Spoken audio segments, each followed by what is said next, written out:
We're going to pick up in verse 53. Verse 53. You did a good job. Notice reminding you 14, just remind you get the pumps going, is the great scene where the woman anoints his body. Then this is his final meal, what we call the Lord's Supper. You want to, that's fine. What about his final meal with his disciples? And then, of course, he demonstrates if you participate with his body and his blood, you are participating in his death. It's a salvific redemptive. I just can't remember the blood that it splattered on the people, and it marked them as God's people. He's saying, when you do this, you ingest me, you might say. Then that incredible scene in Gethsemane where Jesus demonstrates what it means to have a will and deny it. He doesn't doubt that God the Father could do it. He says, I know all things are possible with you, but if you will. But it's not ultimately what I want, it's what you want, period. So he's demonstrating what he practices when he preaches, you might say. Of course, then he comes and gets arrested. He's begging as, I used to say this because I've heard it before, but it was false. I don't say it anymore. He begged his friends keep watch. He never calls them friends anymore. These aren't his friends. These are supposed to be the leaders of the disciples. And the guys who seem to be, quite frankly, dim-witted this whole time, probably because Jesus, quite frankly, is probably difficult to grasp and understand within the ancient context. I don't think necessarily Peter is necessarily just an incompetent person, as it is the message and ministry of Jesus just really broke a lot of molds. Nevertheless, they're the ones who just constantly, they're metaphorically and literally asleep this whole gospel. They have eyes but do not see, they ears but do not hear. You know, Jesus says, remember those kind of things? In this sinful, adulterous, sinful generation. So he takes them and says, man, come on, please just watch. And why is that? Because you might want to do well. The spirit is willing, but the flesh is weak. You should be praying for strength not to fight the temptation to deny me. The temptation to not do the right thing. Jesus is off praying to do the right thing. And we'll see later on he has strength. Peter was asleep. So in just a moment where Peter is having his own trial scene, he fails miserably. He was not prepared. He was not praying. Kind of an example of every man, or every human, I should say. Yeah, that's common. That is the common man. So go ahead. That Peter represents. Say, yeah, kind of just in general, stay alert. Stay alert. I agree. I as far as when it comes to application, and I agree with you that Peter does probably represent the common person, the common man, common woman who says, got to stay alert. Yeah, I think so too. So he is betrayed. To think historically just for a moment, there would have, remember, just if you remember this, maybe you don't, it's okay. This place would have been flooded with hundreds of thousands of Jews for the Pesach meal and the feast of unleavened bread that happened around that same period. So it's not like there's one hotel outside of town. There are little villages and campgrounds and whatever all over the place. And so Judas, what's the betrayal is Judas takes him at nighttime. He knows exactly where to go. Of all the people you see, he knows exactly where Jesus is, and that's where he takes him and hands him over or locates him. Now, why are they doing it at nighttime? Because they're afraid of the crowds. Remember that? So, and in Mark's scene, this scene is just one of chaos. Someone, remember verse 47, but one of those who stood by drew the sword and chops it off. There's no healing miracle here. It's just pandemonium. But then they're trying to fight and run and do something, and Jesus basically says, no, this is a scripture to be fulfilled. Okay, this young man, we don't know who he is. Then in verse 53, remember in that last scene, Jesus doesn't say much in the rest of the entire gospel. And no more parables, no more teaching, no more healing. None at all. And they led Jesus to the high priest. And all the chief priests and the elders and the scribes were assembled. Now this is what would be called the Sanhedrin. There's a long history of scholarly debate about whether this kind of thing really could have happened at nighttime and so forth. The short of the story is many New Testament specialists think this is not beyond the pale of historical probability. This very well could have happened. And anyway, there's a long history there, but I'm not going to do it right now. But the high priest, you have to think the high priest changed their functions. I believe it was annually. And in fact, I think they were chosen by lot or by straw. They thought it was God's will that whoever picked a certain thing, you became the priest. Something like that. So imagine something kind of like a pope, but that it changes power a lot more often, not when you die or just recanted or something. Does it ever repeat? Does it ever repeat? I don't know. That's a good question. I do not know. I don't know if it ever repeated. Or if it's like a one-time only kind of deal. That's a good question. But this person had all the power. This Sanhedrin, the elders and the chief priests and elders and scribes, this represent the chief Jewish authority of the time period. It's difficult for us to imagine, I'll speak for myself, because I don't live in that kind of world, because I live in the United States of America, where I know if I go to the police department locally or 100 miles away, I know in general they have the exact same was it executive branch, right? The one, yeah, that's right. So I know basically that the rules are going to follow basically precinct to precinct, basically the same wherever you go. You don't go closer to the Washington D.C. and then get more authoritative, or you don't have to go to D.C. before you finally get a hearing. That's not at all how it was in the ancient world with Jewish authority. If you weren't in the precinct that had much authority over you at all, it's kind of like the United States going to Canada or something like that. Or if you're a cop, if you're a police officer yourself and you cross state lines, then it's a little more, okay, I'm not my jurisdiction. It's more like that for them. But they have authority to do all kinds. The most authority, the worst they could have done, and I mean, they could have turned to a mob and just killed them on the spot. That is certainly a possibility. But legally, the worst they could have done probably is not given capital punishment. That is, if they were to kill Jesus, almost certainly that would have been a violation of what they were allowed to do by the Romans. They could beat the snot out of him.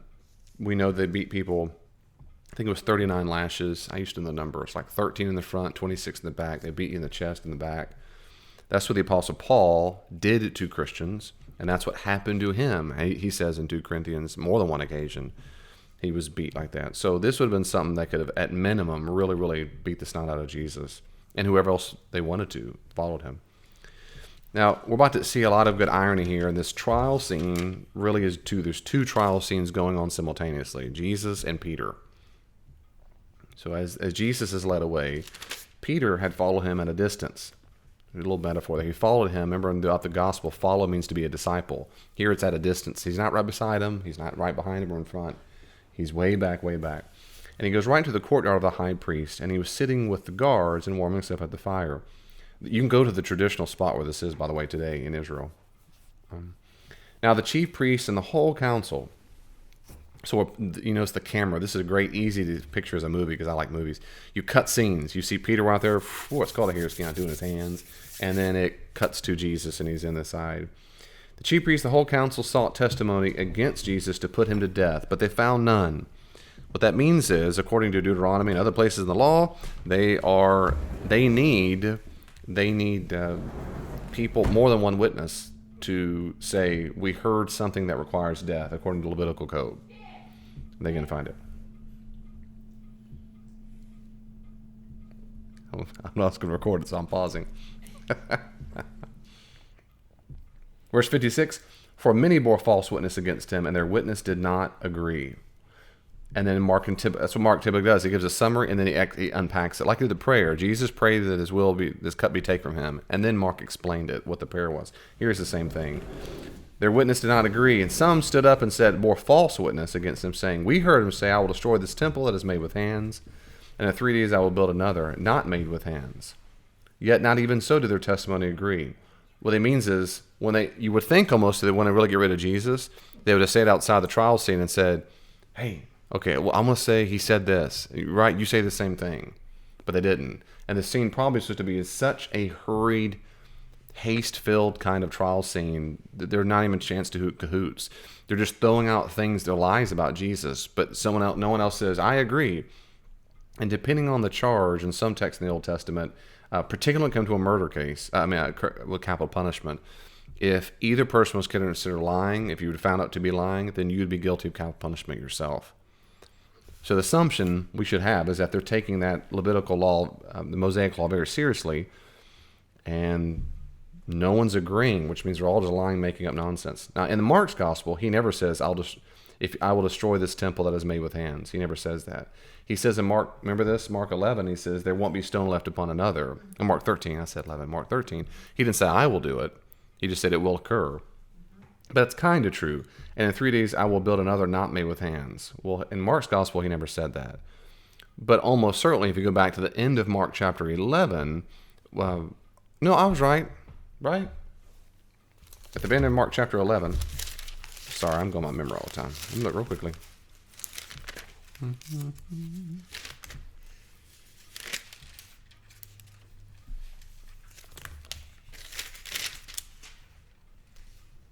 Yeah, that's right. That's right.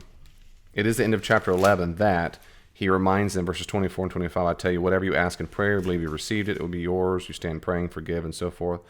It's in that context, if you remember, this community of forgiving people who are praying together, it's probably the way the earliest Markan audience heard that.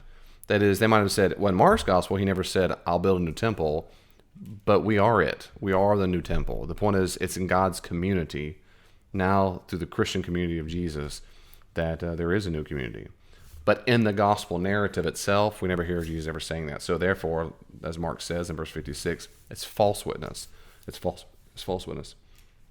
But they didn't agree, and that's a bad deal. Verse 60, and the high priest stood up in the midst and asked Jesus, basically, you're not going to say nothing? You don't have any answer to make at all? What is it these men testify against you? He's really trying to bait him, right? Just say something. But he's silent and made no answer, which of course almost certainly comes from Isaiah 53:7, he was silent before his accusers, before the nations, and that kind of stuff. Well, later on he's going to be silent in front of Pilate too. But again, the high priest asked him the question he should have asked him the whole time. Because the first question is, do you have anything to say? Is it a relevant, dumb question? This is now the question of the entire Gospel of Mark. And that's why everybody concurs. This is the climax of this question. It has been the drum that has beaten the whole stinking time. It started out in the baptism, and when the heavens were split open. This is my son, whom I'm well pleased. On and on it goes. Who is this? The wind and waves obey him. Who is this that speaks with authority? This is my son. Listen to him in Mark chapter 9. On and on. Now the high priest in front of everybody. This is the Pope, Jewish Pope. Sorry, Roman Catholics, but anyway. Are you the Christ? Christ, of course, just means anointed one. Are you the Messiah, the Son of the Blessed? Of course, blessed is just a circumlocution. He just means God the Father. Are you, in fact, the Messiah? And Jesus says, no more quietness, no more be quiet, no more shut up and come out of him, demon. I am. I am. A little footnote, I'm going to pause there because I want to really unpack this verse. It's very common amongst skeptics, Muslims and others as well, but certainly just non-believers. When did Jesus ever claim for himself to be it? I mean, his believers, his followers called him that. Well, that's easy. I mean, it's Mark 14. Jesus says explicitly, yes, I am. I am the fact the Messiah. And then he defines his exact role. And he quotes from two different passages, Daniel 7:13 and Psalm 110:1. You will see the Son of Man seated at the right hand of power. Now, Son of Man and coming with the clouds of heaven, as we've seen several times, that's almost a direct quote from Daniel 7:13. But seated at the right hand of power is from Psalm 110:1. And let me unpack that for a little bit. Psalm 110:1. If you remember what just not too long ago, feels like forever, Jesus was in the temple and he's debating people and they're testing him. And it seemed like one that's kind of random out of place. Jesus says, how can people say the Messiah has come? Remember when David says, how my Lord says to my Lord, sit at my right hand? And the crowd were so excited, happy to hear it. And I try to explain that's a bizarre thing, but if the Messiah of David is merely human, he's of definitive consent. But if you use Psalm 110 messianically, King David said, my Lord said to my Lord, which means whoever David's calling my Lord means he's the boss. And so what makes him so happy is he can't be just human Messiah. He's got to be something of a different kind of origin. Okay, but the idea of being seated at the right hand, like it says, my Lord said to my Lord, sit at my right hand. This became, I think, the number one way the earliest Christians like to talk about the authority of Jesus. I don't think this way these days. I don't think of people I want in power. I don't think of the vice president literally sitting on the right hand of the president. But I ain't sure that's how it happened. I mean, you had the king, the monarch, the right hand. For most people, right-handed. Sorry, left-handers. But it's the stronger hand. So it became a metaphor that whoever's at the right hand is the one in authority. And that's what happened in Psalm 110, that Jesus himself will sit down. David, does that mean Jesus literally sits on a throne? I don't know. But what everyone usually agrees in scholarship is that this is a metaphor for being enthroned. It is a metaphor for being enthroned. So while I personally, y'all can do what you want, personally, I picture Jesus sitting down that motion of enthronement, but that's not the point. The point is not him sitting on a throne. The point is he is now the boss. He's the boss. God the Father doesn't pick dudes to be the boss with him. Well, that's the implication. So when he says that, mixed with, you will see the Son of Man coming with the clouds of heaven, this is a really big deal. Coming with the clouds of heaven, of course, is apocalyptic. It's from Daniel 7:13. It's worth repeating every time I say it, because this is the number one way Jesus likes to think about himself as this Son of Man character, who comes with the clouds of heaven.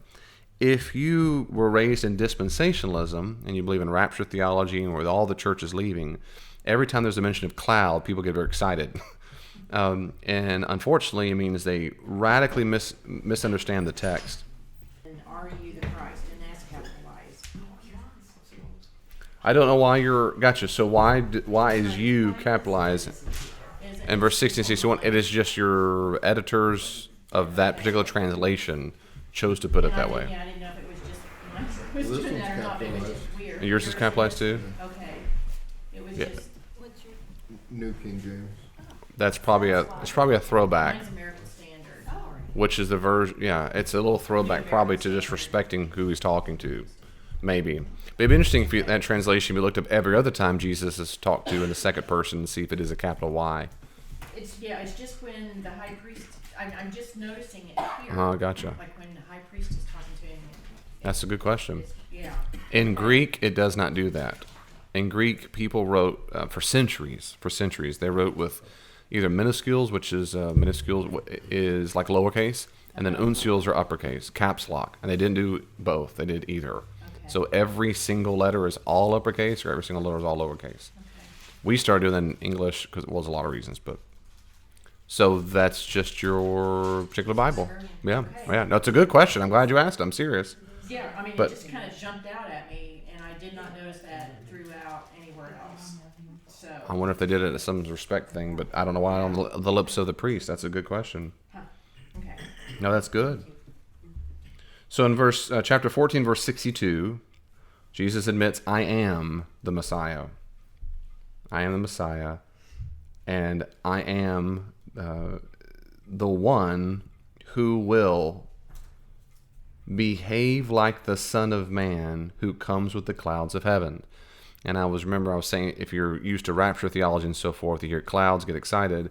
They tend to think clouds means we're always going up. In Daniel 7, that's not true. Whenever you look at clouds of heaven in Daniel 7 and other Jewish literature about the time period, clouds mean we're coming down, but it's not that Jesus is coming down through the cumulus clouds and stratosphere, but rather, as it were, he's arising with the divine presence. That's just a metaphor for that. That's all it is. And so to see this man coming with the clouds of heaven means he's coming to the divine presence. We say that very flippantly these days, and I understand that. Particularly, I'm kind of okay with that because we're Christians. That is, remember in Hebrews, we approach the throne of grace with confidence. We don't shrink back because of Jesus. Well, Jews for centuries didn't do that. You don't ever do that. You go for the closer you get to the Holy of Holies, the more you're likely to die because you're a sinner, unless you're ritually pure and all this. I mean, it's a very daunting, scary task. So when we say that, we have to remember to come to the clouds of heaven is the divine presence himself in Daniel 7, and to be given authority to rule over all nations. And it says in Daniel 7, and his kingdom will know no end. This isn't a dude. I mean, there's everything indication he's not just a regular dude. So Jesus is saying, I am the Messiah. And if I wrapped up that last sentence and made it a little more palatable for our modern Western ears, it would sound like this. Jesus said, I am the Messiah, and you're going to see me come back, and I'm going to judge you. In a nutshell, that's the point. When the Son of Man comes with the clouds to sit at the right hand, he's enthroned to do what? Not eat ice cream. What is it? It's to judge.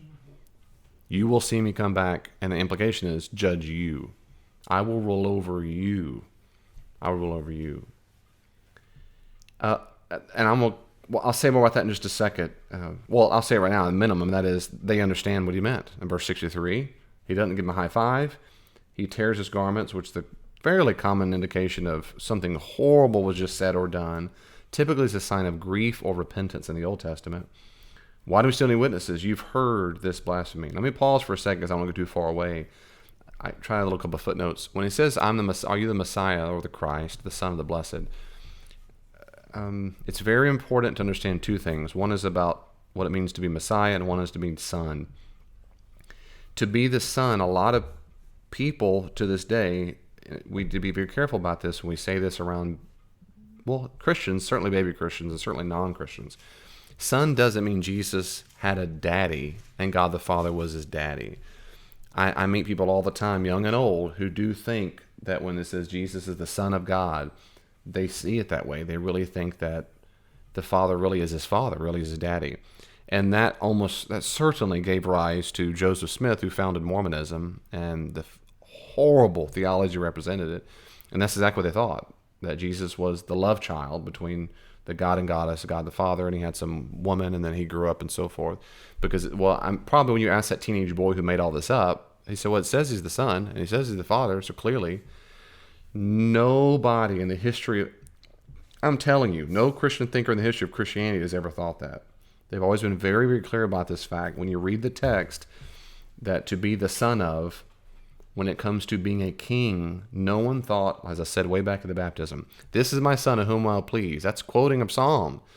Remember that? No one thought the king at the time, and the Jews said it for kings, that the king got birthed on the throne when they sang the tune. It's a metaphor for being enthroned, born of God, as it were, being enthroned. So I'm trying to clear your mind too, in case you're ever confused. To say you're the Messiah, the Son of the Blessed, is not counter evidence. See, David, even the priest understands Jesus, I am. That means I must have a daddy. No, it's just not that at all. It's just a way of saying, are you the anointed one from the line of David? Because that's what they would say that about King David. So my first point is son doesn't mean literal son. Secondly, I'd say Messiah. It is not illegal to be or claim to be the Messiah in Judaism. You will almost always, bless their hearts, hear this wrong in churches. He should never. He says Messiah, and that just made them so mad it's illegal. That's just false. Bar Kokhba and the Second Major Revolt around 132 to 135, he claimed, or a minimum all of his followers claimed, that he was the Messiah. There was no revolt. He didn't get killed for it. He didn't go to the Sanhedrin. It's not illegal. They might say you're wrong, but they might say you're right. Like, hey, man, maybe he's the real deal. Almost certainly, what got Jesus in trouble is not saying I am. If he shut his mouth then, they might have said, yeah, whatever, give me some signs. It's the next thing out of his mouth. You will see the Son of Man coming on the right hand of power with the clouds. That is, I will be vindicated, and I will come back and judge you. This is not about his second return, his second coming to pick up the rapture people. Does that make sense? Or I'll move on. Because I know before you talked about dispensational stuff for a while. Yep. Okay.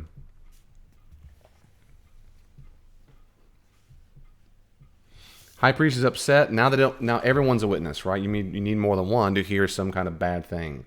And he says, have you heard this? Blasphemy. In Mark's time period, when he wrote the gospel, his church would have understood that it was heresy, you might see blasphemous, to claim that Jesus, who was a crucified criminal, was living Lord and Messiah. That message was something that got you in a lot of trouble for their audience. Today, not so much in America, but it would if I were in a Muslim country. 99%, I went around saying, Jesus is the Lord. He rules over Muhammad, or whatever. I mean, that stuff is not, they're not going to give me high fives. When the time period, in Mark's audience, what makes it blasphemous for Jesus in his actual historical setting is that, if you remember, blasphemy means something like, in this time period, blasphemy literally means slander. Well, we use the word slander to defile someone's name or character. You can, and in the New Testament, the Greek word can be used for humans, can slander humans, blaspheme humans. They can slander or blaspheme God. Over the centuries, and probably because of just the way it works in American English, we were so influenced by King Jimmy, and his version for so long that blasphemy just became a religious term, as in to say something bad about God, usually GD, which God, damn, D-A-M-N, meant to send someone to hell or punish them. It didn't. That became just a cuss word. And priests said all the time, may God damn the sinner to hell. That was a standard. They would say that's what he did. That's what he does. Over time, that became, GD, a two-word cuss word. But that's basically a modern invention. Okay, fine. I don't teach my kids to say modern invention cuss words. What I'm saying is, historically, it didn't mean any of that stuff. It didn't, just like those words didn't mean that. Blasphemy was not purely a religious term. If you go back to this time period, it didn't. It just meant to slander something. The reason why they're accusing in the Old Testament, you could slander God in different ways.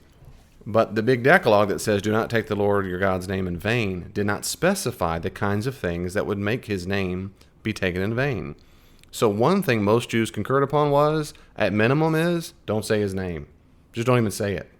You're less likely to slander something you don't even speak. And so it became very common you didn't say his name. You might say Hashem, which means the name. You might come Hamakom, which means the place. You make up words. Instead of saying, even to this day, when Jews read God, or Yahweh, you say Yahweh, when they read that, they don't say it. They say Adonai, which means my Lord. And that's the origin of, I've told you before, Jehovah. You take the consonants of Yahweh, the vowels of Adonai, and it gets Yahjovai, and it comes up Jehovah. So it's a made-up word. There is no God like Jehovah, as the song said. That's true. We all know it's Yahweh, but it's a made-up name. Jehovah's completely made up. So what did Jesus do wrong? How did he slander? Well, he didn't mention God the Father's name. He didn't say Yahweh, whatever. But what he did was, and we see many different instances in this time period, when a person misattributed divinity. So if you called something that was clearly of Satan, of God, that's blasphemy. Back to Mark chapter 3. All sins will be forgiven people except the sin of blasphemy. And in that context, the people who are attacking Jesus say he just healed someone by the power of God, and they say, no, it's by the power of Satan. And the fact that they can't grasp what he's doing is from God and for God, but I think it's from Satan and for Satan, you have slandered God's behavior, God's character, God's activity in the world. So Jesus says that about them. And that's why it all can be forgiven but that one. That is, if you're so blinded or hard-hearted that you can't grasp God's power in the world, there's no hope for you. You refuse it. Here it's kind of like that. They're assuming Jesus, a dude from Galilee, is claiming to have the authority that only God the Father has. That's blasphemy. If they're right? If they're right, it's blasphemy. If he is just a dude going, yeah, you'll see the Son of Man, that's just blasphemy. You mean the dudes you work around with are fishermen? This is nonsense. Nope, no way. I did a podcast one time because it hit me one day so hard. I never thought about it. I used to talk. I taught world religions for a few years at a college in Houston, and so I've taught Islam several times. It became kind of one of my subspecialties in religions. I'm not a pro at it, but I'm a very, very, very good amateur at it, you might say, because I've taught on it for years and years and read and so forth. But the number one possible sin in Islam, most scholars will tell you that there's one biggie you cannot commit, where in Christianity typically would say blasphemy, but you give it nuance. You don't just say blasphemy, period. Well, yeah, but there's context in Mark 3. Like I just gave all the context. It's when you're so hard-hearted to what God's doing in the world, you think it's from Satan. Man, you are lost, brother, sister. In Islam, there's one biggie, and it's what they call shirk. In fact, Linda Shirk's last name is that chief sin. I haven't told her that yet, or Fred. So they're top. That's spelled just like that. That's what it is. So shirk means to claim divinity for yourself. So it's like blasphemy, basically what it is. But most scholars concur that shirk was deliberately targeted to Christians. That they think Jesus was more than just a guy, and that's shirk. So I did a podcast where it hit me all of a sudden. That's what Jesus is being convicted of right here. So if I were speaking Arabic in an Arabic country and they were Muslims, and they're not here, I know that, but I mean, if you were, what's Jesus' problem? And they all would go, shirk. That's his problem. He deserved to die, period. He committed the worst possible sin. He's just a dude. He should never have said that. But the way they say it in their ancient context is blasphemy. But it's to slander. To claim, in this sense, slander God by claiming a kind of a divine identity for yourself when you're just a human. It works the other way too. You could say things God does are just human too, or some. I mean, you can just you flip flop it. And pause there. Any questions or comments about any of that? Right. So you're saying would it makes sense? It'd been difficult for them to comprehend this at the time period that this guy wasn't just a dude. I completely concur. I remember, I don't know what day it was, but I was pretty young when it dawned on me. No wonder. But I'm just a simple mind experiment, which I don't always do, but when I do, I think in context, if that happened today, and I've said this many times in lessons, if someone walked in today into our churches and go, I'm not just a dude, I'm not just a teacher. I can forgive sins and heal people and whatever. I could show you the signs and go, now, put your faith in me and abandon all of your understanding of what God was doing in the past. Some of you got right, others are dead wrong. But whatever you do, you have to follow me first. I mean, how easy would it be for you to do the same thing? And these are people of generation and grandpappy, everybody. Not like us where we have some people might go to church. But imagine everybody you know goes to synagogue or church all the time. Right? Everyone knows the Bible. We as the audience of Mark's gospel, we of course know things they don't know. We were there at the baptism of waters. We were there in the Mount Transfiguration in Mark 9. We were there. We've seen things. We've heard things, all through the narrative. The chief priest hasn't seen any of that stuff. He's probably only heard rumor and gossip. So here comes this dude pulled off, probably a little bruised up all of a sudden. And he's like, I am, and you'll see me on the scene. Like, what in the world? The only appropriate response is beat him up. We've got to discipline him.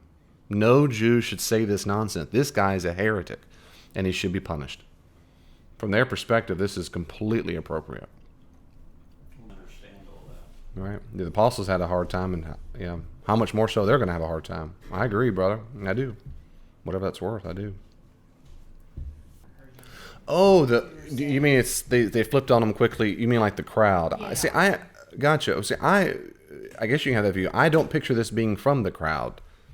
I don't. It's because it's mainly the high priests. Right. And so maybe you might say Jews who are associated with the high priest and the temple people. The crowd that we typically, the ones that entered in what we call the triumphal entry on the donkey, so forth. Right.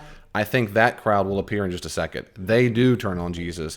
In my opinion, this group right here is not representative of that crowd yet. Okay. That's my opinion. But they do turn on him. Yeah, the Barabbas crowd, and we'll see why they turn. Then there's a reason why they turn. It's implied, but it's to me a very clear reason why they imply. Here they're turning because of what he said. He's threatening them. And in Mark's gospel, he's threatening them. He's threatened to judge them. And in Mark's gospel, we've seen on these, particularly in the Temple Mount scene, that we keep having read, and they were just, I'm paraphrasing, they were ticked off. They found ways to destroy him, but the crowd was there because he keeps judging them over and over. Think about this. It goes all the way back.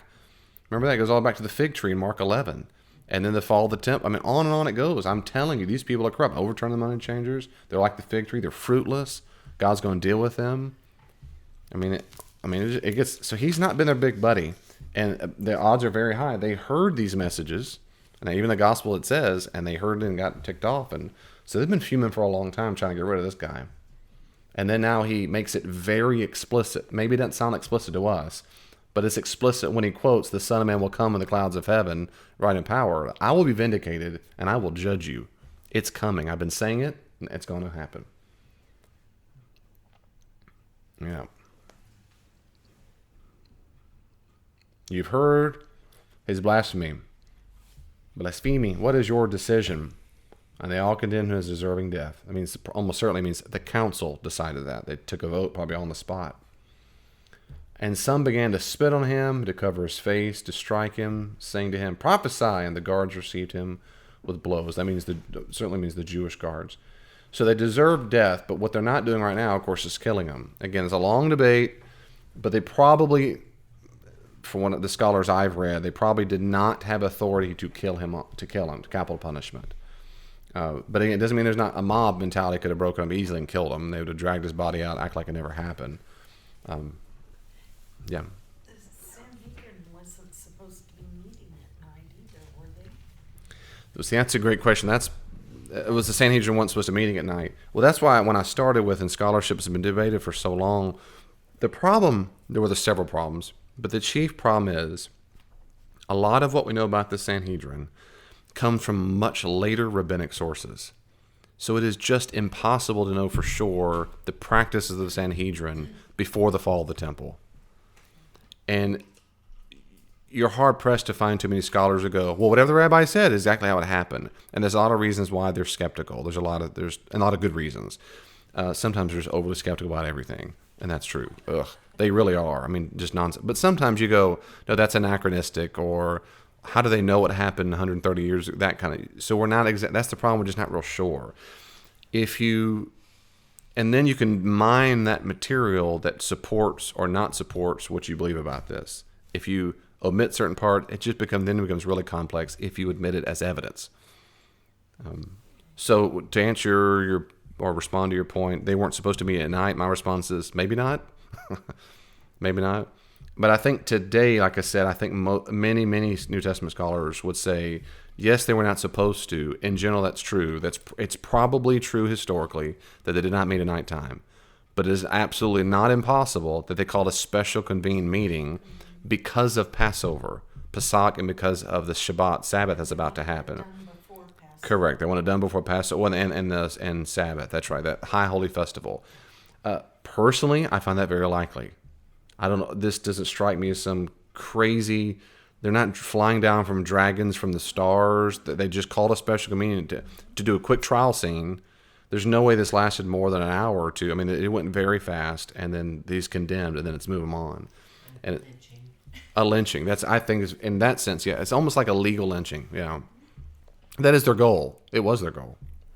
Meeting and then vote. That's true. Yeah, they knew Judas was going to betray him. Yeah, the word. Yeah, I find that likely. Historically, you might say the gospelers could have traveled. Man, he's going to be brought in tonight. Let's get ready. Get your clothes on. Yeah. It wouldn't be like they're all watching TV, knock on the door, but rather you're right. Verse 65. Mark, he likes irony, but he loves irony in the last few hours of Jesus' life. He really does. If you remember, not to insult you, remember irony is when the very thing you expect to happen, the opposite happens. Or there's a dual nature of the opposite. So that's different from sarcasm. Someone's ironic. Sarcasm when you're trying to express hostility or anger or sadness or rage implicitly through a comment. But irony is often used for humor. So it's So an irony can be humor or it can be to some other reason for it. But Mark likes it. And for example, when he says, saying to him, prophesy, Jesus did in fact give a little prediction in that sense, if you interpret it that way. Now, in this context, I think that's okay. He just did in the narrative. What did he give? What was the last little prediction he gave? Do you remember? It was to Peter. That you'll deny me. You'll deny me. So prophesy, and we know our narrative well. We go, he did, and it's coming true. As I'm on the trial of my life, so is Pete, not by the highest conceivable legal religious leader in the land, but by a little bitty old slave girl.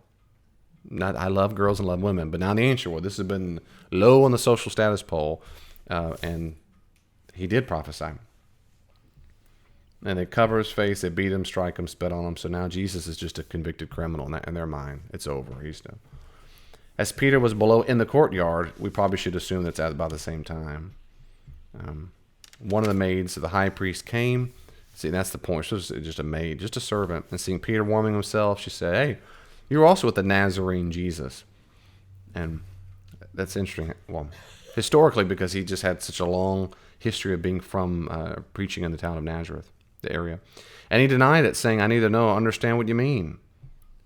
So he denies it right away, and he went down to the gateway. He tries to get away from her. She sees him and began to say to the bystanders, this man is one of them. He denied it. After a little while, again, the bystander said to Peter, you've got to be one. You're a Galilean. Now, we see in the other Gospels, but they can tell by his accent that when he's speaking, he has a Galilean, we might probably call a little redneck accent. It's a countryside. This is not Jerusalem. And they can tell why he's speaking. But he began to invoke a curse on himself and to swear, I do not know this man of whom you speak. And that curse probably means like, may God strike me down. Or today, again, see, everything becomes a bad word. I swear to God.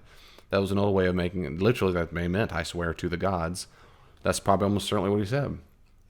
May God strike me down and send me to hell and whatever. I don't know who you're talking about. And there's irony there too, isn't there? Because on the one level, yes, he does. On the lower level is he's exactly right. He doesn't know Jesus. He's gotten every single thing wrong. Even when he finally articulated who Jesus was as Messiah in Mark chapter 8, and Jesus says, basically, good, high five, Pete. The Son of Man will be handed over, beaten, da-da-da, and raised again. And then Peter says what? No, that's never going to happen. He begins to rebuke Jesus. Peter doesn't know who Jesus is. None of the disciples really know who he is. So the irony is, he's speaking the truth. He thinks he's lying. That's the irony. So 3 times, of course, the prophecy is coming true, which was you expect. But Peter doesn't know him. He has eyes but not see, ears not hear. He's part of the generation, doesn't understand. Just doesn't get it. And of course, then the rooster crowed. If you look up all the Gospels together, Matthew, Mark, Luke, and then John, you put all the timing, it gets confusing because there's 2 rooster crows in one and this and that. People have gone through and tried to harmonize all of it. That's fine. I don't care. I don't care about the exact. There's some differences in how many rooster crows and stuff, but go for it. But now Peter remembers what's said. Before it crows twice, you'll deny me 3 times, and he broke down and wept. Was there any significance to the rooster crowing? To the rooster crowing? Significance? Not that I know of. I think I've read some people who have posited, but in general, no. In general, most commentators don't make a lot about. Would that just be in 3 days? Oh, that it's 3 times? Yeah, brother, I don't know. But the rooster crows twice, not 3 times. He denies him 3 times before it does it twice. So yeah, he does it twice. But I don't know. 3 though, in the ancient world, Greeks, Romans, and Jews, and maybe Egyptians, but I know Greeks, Romans, and Jews like the number 3. Like 7, it demonstrated some degree of fulfillment or closure. So it was common to find things in groups of 3s. We still do that in sentences. If someone gives a list, if I give a list, anybody does that. I was joyful, so excited to see her. They don't say period, and there's always got to have a third one. You got to have, well, that third makes it feel complete. That was in the ancient world too. And he weeps. Remember back what Jesus said in Mark chapter 8, whoever wants to save his life will lose it for my sake, will lose it for my sake, will save it. What does it profit a man to gain this, right? Keep his soul, gain the whole world, but lose his soul. And whoever is ashamed of me in this adulterous sinful generation, of I will be ashamed. Peter here has knocked all of them off. I mean, he's been ashamed of Jesus. He's denied Jesus. Jesus says at the final supper, you will all deny me and flee. No, I won't. No, I won't. Peter says, they might, but I won't. He's lied. He's just completely royally screwed up. He's violated everything Jesus. And what we'd expect, and we really remember this, we'd expect that it's over for Peter. We'd expect that it's over, that he's not forgiven. Jesus will be ashamed of him when he comes back with the glory of his angels, as he said. That's over. Peter's lost it. This is a one chance to shine. He didn't pray when he was praying. He should have been praying. Should have received strength. He didn't get it. He didn't. When they bring you before councils and Sanhedrin and synagogues, don't worry about what you're going to say. Just trust the Holy Spirit. I mean, none of it. Every single thing he's taught about these things, this is a moment he's blown it. But after Jesus comes back, Well, yeah, there, yeah, come on. Yeah, that's right. But it's important to remember that we would expect it's over.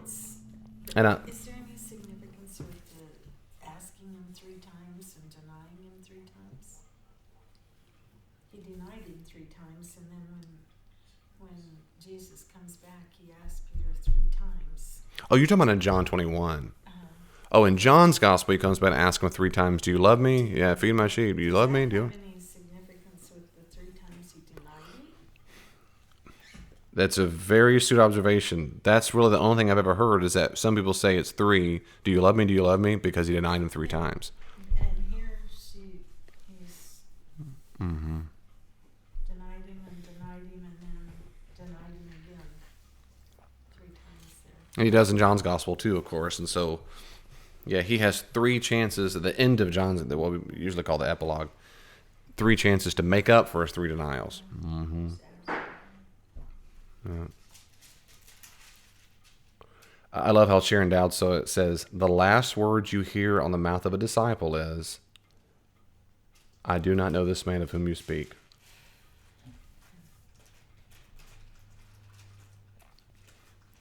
If Jesus were going for a church job as pastor these days, and they looked at his resume, thus far, how do you think you'd do? His church planting skills are horrible. He doesn't know anything about marketing, has no administrative skills. All of his followers abandoned him. They all did exactly what he said he would do. No one obeyed any of his teachings.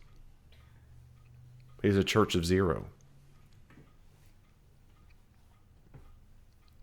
And yes, that's fresh on my mind. I thought about it many, many times. And it's in my book I'm writing too. It's just true. Now, later on, things will change. With the Holy Spirit, I get it. But in the ministry of Jesus, the bread and butter, And I'm not, man, I'm in the same metaphorical boat. If we think the teaching of Jesus is some lollygagging kind of hippie love, I mean, that sells well on CNN these days. But I'm humbly honest, I don't know what to do with the Gospels themselves. I don't know what to do with it. And back to your point about they wouldn't understand the ancient world, and I've just to piggyback on that once more time. I mean, imagine how difficult that was, not to mention his own teaching. Man, I can't fathom it. I can't fathom how difficult it must have been to have heard, difficult to comprehend. But even when you see all the stuff, you think, I'm going to give a little break. But Peter, y'all saw it. You saw the bread and fish multiply. You saw walking on water. You saw there's got to come a point. But I understand fear. Jesus, anyway, he ends his whole earthly ministry, we'll see in a little bit, dying in desperation. Nobody picked up their cross. And he said, if you want to be my disciple. And the gospel narrative, it means Jesus ends the gospel with 0 disciples because no one picked up their cross to follow him. Even Peter's about to deny him, stayed at a distance. Nobody followed him. Had he not been raised from the dead, as most Jews believe, who know anything at all about Jesus, most don't know anything about, they would have said, that's right, David. Because he was not raised from the dead, he was just an abject failure. He tried, he meant well, but he led people astray and was an abject failure.